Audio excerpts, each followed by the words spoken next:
আজকে বাড়িতে যা রান্না করেছি সেটাই আপনাদের সঙ্গে শেয়ার করব। ছবি রান্নাঘরে আপনাদের সবাইকে স্বাগত। নতুন বন্ধু এবং পুরনো বন্ধু সবার কাছেই আমার একটাই অনুরোধ, ভিডিওটা লাইক দিয়ে ভিডিওটা কন্টিনিউ করবেন প্লিজ বন্ধুরা। আমি বাড়িতে আজকে যে রান্নাগুলো করেছি, প্রথমে এখানে টমেটো দিয়ে মসুর ডাল রান্না করেছি। আর ডালটা তাড়াতাড়ি রান্না হবে তার জন্য আমি কুকারে ডালটা রান্না করে নিয়েছি। এখন ডালে ফোড়ন দেব। একটা কড়াই বসিয়েছি, কড়াইয়ের মধ্যে তেল দিয়েছি, 1 চামচ গোটা জিরে, 2টো শুকনো লঙ্কা, একটা তেজপাতা 2 টুকরো করে দিয়েছি, একটা পেঁয়াজ। এভাবে একটু নাড়াচাড়া করে নেব। ফোড়নটা ভাজা হয়ে গেছে, পেঁয়াজের কালারটা বাদামি কালারে চলে এসেছে। এখন টমেটোর ডালটা দিয়ে দেব।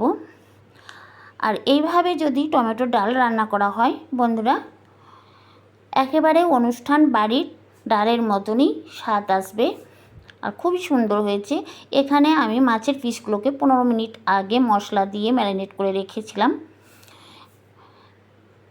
গ্যাসের ওভেনে একটা প্যান বসিয়েছি, সর্ষের তেল গরম হয়ে গেছে, মাছগুলো একে একে দিয়ে দিয়েছি। মাছগুলো ভাজা হয়ে গেছে, আমি মাছগুলো তুলে নেব।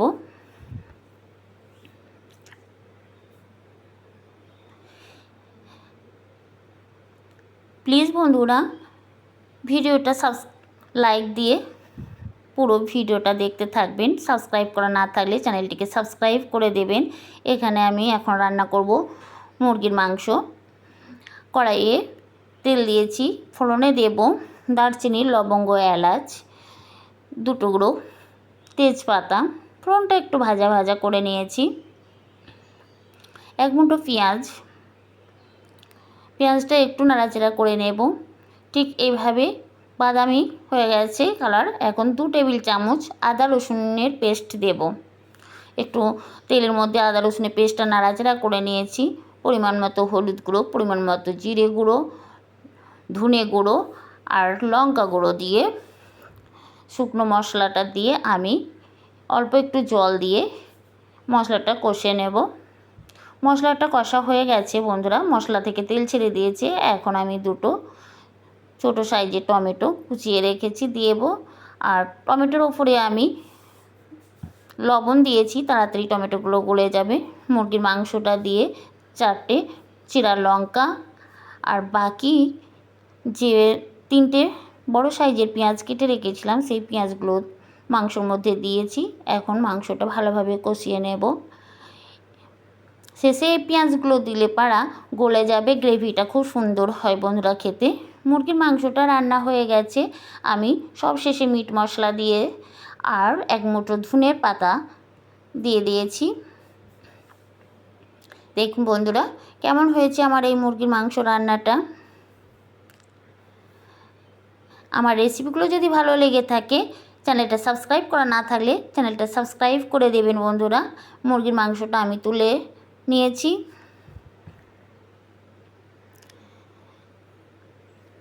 এখন আমি ঝিঙে আলু পোস্ত বানাবো।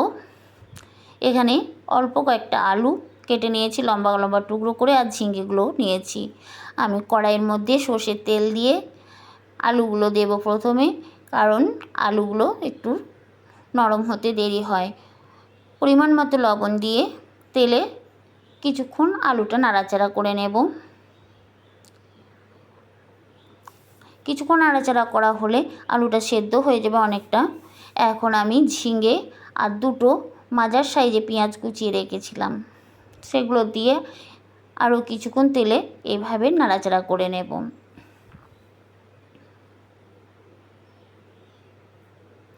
এখন জল দেব, অল্প জল দেব, কারণ ঝিঙে থেকে জলটা বেরোবে।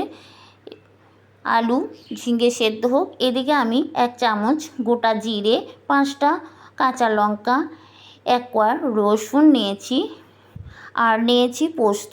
সবগুলো একসঙ্গে বেটে নেব।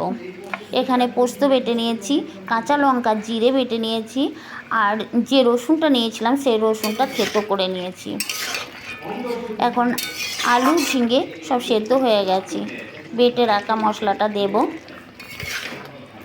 বেশিক্ষণ এটা রান্না করব না, জাস্ট একবার ফুটিয়ে নেব, একটু নাড়াচাড়া করে নেব। মিশিয়ে গেছে। এখন সবশেষে ধনে পাতা কুচি ছড়িয়ে দেব। আমার ঝিঙে আলু পোস্ত রান্না হয়ে গেছে বন্ধুরা। কেমন হয়েছে অবশ্যই কমেন্ট করে জানাবেন।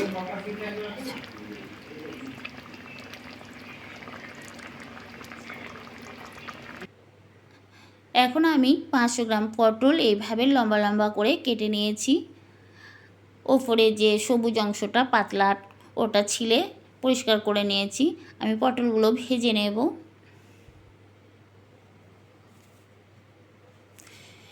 কড়াই পটল ভাজাটা পুরো দেখানো হয় নাই। কড়াইয়ের মধ্যে গোটা শুকনো লঙ্কা তেলে ফোড়নে দিয়েছি।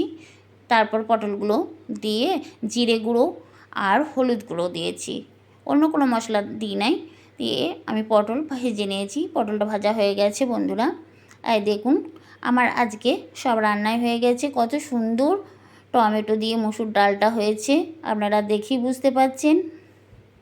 এইভাবে একবার ডাল রান্না করবেন, দেখবেন খেতে দারুণ লাগে। আর এখানে মুরগির মাংসটা রান্না হয়ে গেছে, ঝিঙে আলু পোস্ত, মাছ ভাজা, পটল ভাজা আর থাকবে সাথে সালাদ। কেমন লেগেছে অবশ্যই কমেন্ট করে জানাবেন। চ্যানেলটা সাবস্ক্রাইব করা না থাকলে চ্যানেলটিকে সাবস্ক্রাইব করে আমার পাশে থেকে যাবেন। আবার দেখা হবে পরে অন্য কোনো ভিডিওতে অন্য কোনো রেসিপি নিয়ে। প্লিজ বন্ধুরা চ্যানেলটা সাবস্ক্রাইব করে দেবেন।